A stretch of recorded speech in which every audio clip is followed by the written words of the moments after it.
This question is for Mr. Schilling, and Mr. Hare, if you don't want to rebut, that's fine. We'll be happy to take your time back. Mr. Schilling, someone claims that you commented you were not going to be part of the Good Old Boy Club. Are you receiving money from the GOP? Yeah, actually this past week we were named a Young Gun, and it's just because of the hard work that we've done. We've taken a district that's been pretty much a Democrat stronghold for the last 30 years. And, you know, and I kind of use this to kind of look at, you know, how I'm going to work for the district after I'm elected. You know, we've seen this race go from a solid Democrat to a likely Democrat to leans Democrat to now a toss-up race by Charlie Cook, who's the #1 political analysis in the entire United States of America. You know, and you know, just like my opponent will take help from the DCCC, we'll take help from the RNC. I think we've got a pretty good grassroots organization set up, but you know, it's the hard work that my dad taught me as a kid is what I put into this race, and I'll put it back to work when I get elected in November. Well, I had to respond to this because it was interesting to note that Bobby said he was not going to take any money from outside the district. That's not true. He just recently had a Washington D.C. fundraiser. You know, I don't know how it went. I quite frankly don't care. Look, you can't have it both ways. I'm criticized if I take money from firefighters, from teachers, from police officers, from educators, from organized labor. These are you. It's you. You're the ones that contribute to those organizations. I'm proud to have gotten the support. Tomorrow we're going to get the UAW support, which I'm extremely proud of. But look, you can't have it both ways. You can't go out and say, I'm not going to take political action money when you first ran and then go and hire a D.C. fundraiser and have a D.C. PAC event. It's perfectly fine.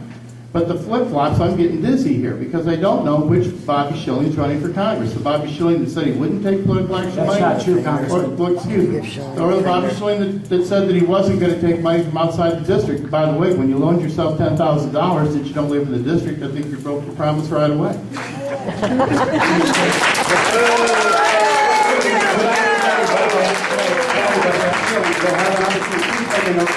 That'll be fine. Otherwise, we'll be here all day on the same issue. Where's your money come from here? I'd like to address that question as well. Okay, put it on your notes, sir. Mr. Hare, somebody says I have a $4,300 deductible in my plan. I use my HSA to pay medical bills.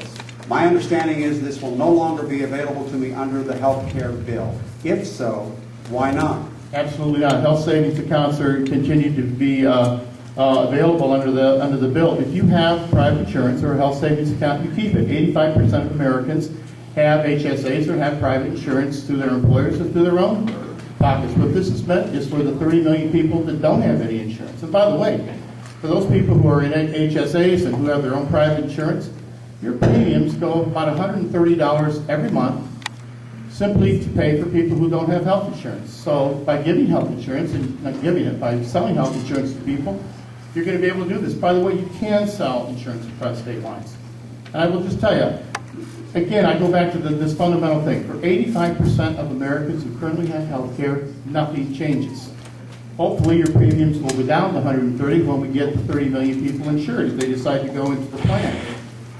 So from my perspective, it was a matter of whether his health care is a privilege for this country and people in it, or whether it is a right for every man, woman, and child to have access to the same health care that I have or anybody that has health insurance has now. So I will tell you, is it a perfect bill? No. But it goes a long, long way. And to the woman who had a child with juvenile diabetes that tried 21 insurance companies to get insurance for her child, she couldn't get it. The woman I graduated from high school with who said, I had to decide now between whether keeping my house or keeping my health insurance. That's not what this country's about. This country is about giving everybody the opportunity, and that's what this bill does. No, it's not perfect. Sure, we're going to have to rework some of it. No, it doesn't go in fast enough. But I will tell you, at the end of the day, if you go to the hospitals around this district, 50% of our hospitals in the ERs are seeing people who don't have health insurance. And where do you think that cost is getting passed to? The people that use the hospital and have insurance. So we're paying one way or we're paying another. And I just say I think it's time for us as a nation to stand up and say that every person has the right to quality health insurance. Mr. Schilling, You know, First off is, you know, I'm not accepting trial attorneys' money out of Chicago, by the way, everybody. You know, I believe that, you know, it's not right that if my 18-year-old kid or 20-year-old kid is forced to buy health care by the federal government. I mean, where are we going to draw a line here? Everybody, you know, what we need to do is we need to have some personal responsibility, and we also need to take care of those who can't take care of themselves. You know, we need to be compassionate and understand that. So, but I mean, if you look at the incentives that continue to come out there, you know, it's incentives that aren't good, and it's not an incentive to make people want to get back to work. One of the prime things I look at in the state of Illinois is you know, if I'm getting $1,500 a month from the state, you know, and I go get a job making $1,000 a month, they pull everything away. You know, why do we do that? It's another incentive for us not to work. You know, and I think as a citizen myself, I have a responsibility to do everything I can to provide for my family. You know, and we do have an obligation to take care of those who can't take care of themselves, but we need to give the motivation for people to get out there and do things. For example, you know, the Martin Luther King Center, it's an awesome program. A representative got them some money, which I thought was great, but, you know, how about we build something down there, you know, with the John Deere like they do throughout this district, you know, to where we can bring kids in and we can train them how to do things, and then when John Deere or somebody else needs somebody, they can come in and pluck those out. It's a proven track record that works, and they do it in Pena, Illinois. And I understand that we have that in East Moline and Rocky. We have different things set up like that. But how about some of the less fortunate people that can't, you know, maybe have dropped out of school or what have you? So we have a follow-up, Mr. Schilling, and you'll be able to continue here. Someone says, my only hope for health care is what the Republicans call Obamacare.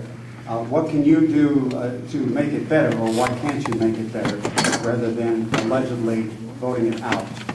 Mr. Schilling. Yeah, you know, I think what we have to do is we have to do something that's going to work out good for all of the people, and it has to be no more 2,700-page bills.